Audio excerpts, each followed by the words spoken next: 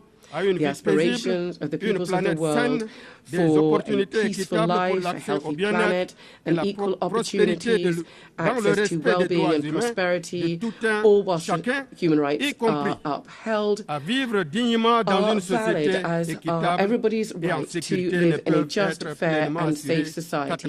But they can only be ensured through multilateralism. Therefore, we have the Pact for the Future and the Seville Commitment. And these are exciting because they really translate this thirst, this desire for the UN So it cannot disappoint or betray the legitimate aspirations of the people of the world. We cannot go it alone. We cannot stop this collective impetus. Of course, we're fully aware of the troubles that are there in the world because of the increase in unilateral actions and geopolitical tensions. But development aid here is seeing drastic cuts that are having a significant impact on the most vulnerable countries and communities and are really hitting at the heart of the operations of the entire UN system. UN entities and agencies have had to cut off vital services that were benefiting the most vulnerable in the most fragile of countries, refugees, women, children, AIDS sufferers, just overnight have been found cut off from treatment and healthcare, and therefore their lives are now in danger. It is crucial to preserve what has been achieved in carrying out the reform of the UN very painstakingly, because a fatal blow must not be brought to the UN, because it must carry out its most noble task to assist the most vulnerable. Madam President, ladies and gentlemen, strengthening and preserving multilateralism, and it's something that we all want, also involves a long-expected reform of global governance. My country, therefore, has quickly implemented the recommendations of the Pact on the reform of the international financial architecture and the UN by improving the working methods and strengthening the General Assembly. But also, we very much want to see the reform of the Security Council, and it is an extremely urgent matter. It goes without saying that if there is one body that really embodies all frustrations, all injustices, and all double standards, it is the inability of the UN to respond to the expectations of the people, then that is embodied in the Security Council. It is totally unacceptable that Africa, the cradle of humanity, the demographic lungs of the entire world, the strategic driving force of the 21st century, remains marginalized in the highest echelons of international governance. This exclusion is not just a political aberration. It is a historic injustice, and this injustice must be addressed without delay. For several years now, Africa has been calling consistently and with dignity for what is its right. 2 permanent seats in the United Nations Security Council with a veto right in line with the Eswatini consensus. This is not a favor or a concession. It is a call for justice, for representation, and for coherence. The world cannot claim to be in favor of peace, balance, and legitimacy while more than 1 billion people are held to one side, kept to one side of vital decisions for the future of the planet. We are not asking for permission in Africa.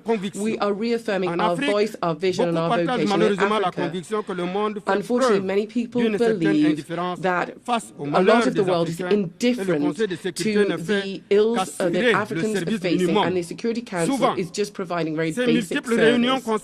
There are multiple meetings on issues pertaining to the continent, but they have very little impact on people. The facts can attest to this. For example, 14 years have passed and Libya is still in a political impasse, and so it is pushing peace back into the annals of history in Sudan.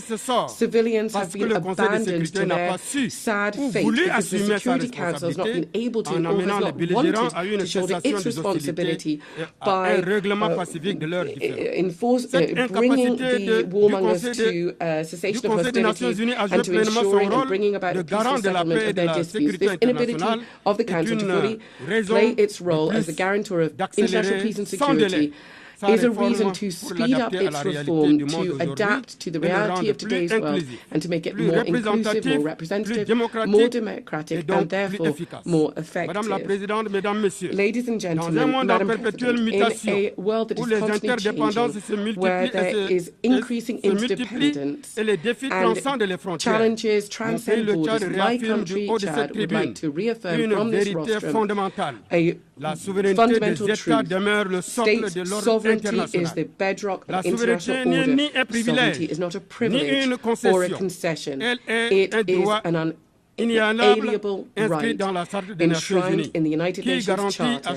It guarantees that each people can take ownership of their own destiny. It ensures the free determination of its political, economic and cultural choices and the respect for its own identity.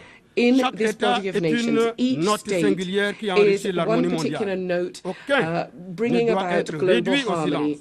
Nobody should be silent. Nobody should be constrained to be uniform. Sovereignty is the very precondition for dialogue, peace and international justice. This is why we are calling for more fair global governance where the states of the South, emerging nations, voices that have long been marginalized, can fully enjoy their rights to speak, to take part in decisions and to enjoy dignity. Africa is calling for its legitimate place in global governance. The United Nations cannot just accept symbolic arrangements anymore. A root and branch institutional reform is necessary.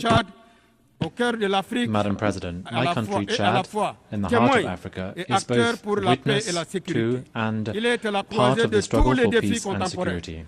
We're at the crossroads of all contemporary challenges, security, humanitarian, climate challenges, but also major sources of hope. Our country is facing the persistent threat of terrorism that is destabilizing the region of the Lake Chad Basin.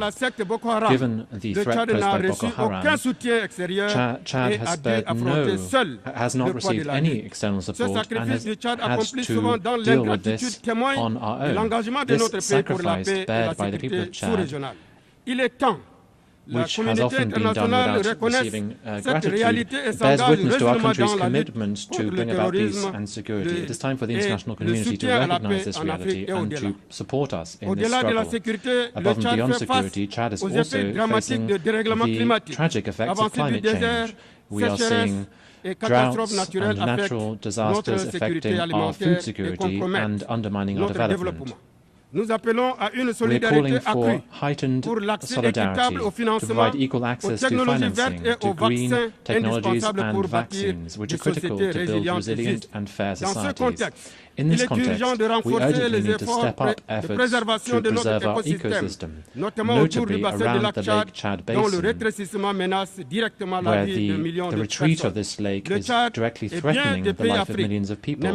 Chad and many other countries in Africa have virtually no greenhouse gas emissions, and nevertheless they are bearing the brunt of a crisis that they did not cause. That is why we're calling for fairer global governance where Africa can have its legitimate place.